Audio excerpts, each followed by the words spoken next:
Hello tout le monde, j'espère que vous allez bien. Bienvenue dans cette nouvelle vidéo. Alors, dans cette vidéo, nous allons parler du fameux 14e jour. Nous avons cette question qui nous revient constamment. Je veux connaître mon 14e jour. C'est quoi mon 14e jour? Avant de parler de ce fameux 14e jour, je t'invite à cliquer sur s'abonner, abonnez-vous, likez, mettez le pouce bleu, partagez la vidéo. Alors, j'ai cette question, il y a cette question qui nous revient constamment. Je veux connaître mon 14e jour. Quel est mon 14e jour? J'ai posé la question à ces femmes-là. Il s'agit de quoi le 14e jour? Quand vous parlez du 14e jour, il s'agit de quoi exactement?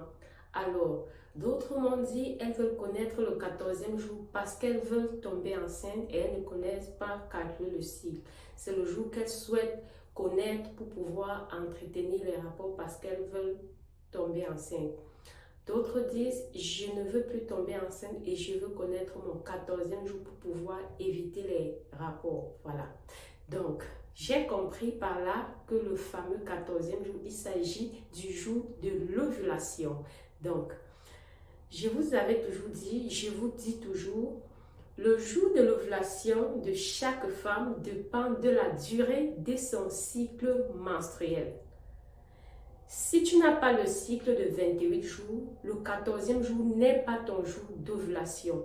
Alors, le jour d'ovulation, le 14e jour est ton jour d'ovulation. Toi qui me regardes, si et seulement si tu as un cycle de 28 jours. Alors, comme on parle de la durée du cycle, il y a les cycles courts, il y a les cycles moyens, il y a les cycles longs. Il y a les cycles, dans les cycles courts, on a les cycles de 21 jours, 22, 23, 24, 25, 26, 27 jours.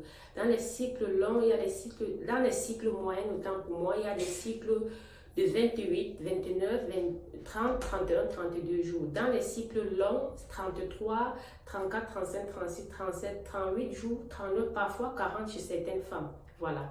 Donc, et dans tout ceci, à chaque cycle correspond le jour de l'ovulation.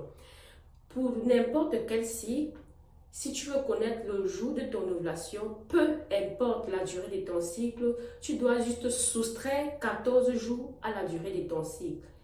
Ça c'est un calcul mental. Donc, si tu as un cycle de 21 jours, tu soustrais 21 jours, tu prends 21 jours, tu soustrais 14, ça va te rester 7. Le 7e jour correspond à ton jour d'ovulation. Si tu as un cycle de 22 jours, tu prends 22 moins 14, ça te donne 8. Le 8e jour correspond à ton jour d'ovulation. Si tu as un cycle de 28 jours, tu prends 28 moins 14, tu soustrais 14, ça te donne 14. Le 14e jour est ton jour d'ovulation. Si tu as un cycle de 30 jours, tu soustrais 14 à 30 jours, ça te donne 16. Le 16e jour est ton jour d'ovulation. Si tu as un cycle, par exemple, de 32 jours, tu fais 32 moins 14, ça te donne 18. Le 18e jour correspond à ton jour d'ovulation. Si tu as un cycle de 36 jours, tu fais 36 moins 14, ça te donne 22. Le 22e jour correspond à ton jour d'ovulation. Donc, toi, la femme qui a un cycle de 21 jours, tu attends le 14e jour comme jour d'ovulation pour entretenir les rapports et tomber enceinte. Ton jour d'ovulation est passé depuis le 7e jour de ton cycle. Voilà. Le 14e jour, tu es presque à une semaine pour les prochaines règles. Tu n'es plus dans la période féconde. C'est à passer. Toi qui as un cycle, par exemple, de 36 jours, ton ovulation est le 22e jour du cycle. Tu es au 14e jour en train d'entretenir les rapports pour chercher à tomber enceinte. Pourtant, ton jour d'ovulation n'est pas encore arrivé. Voilà. Et quand vous avez le jour de l'ovulation, ça ne suffit pas.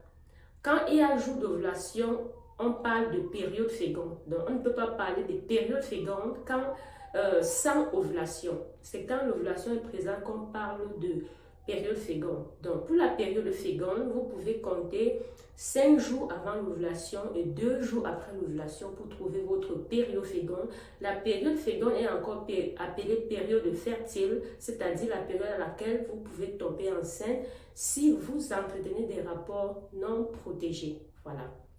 Donc, on dit période féconde, c'est-à-dire fécondation, c'est-à-dire fusion entre un spermatozoïde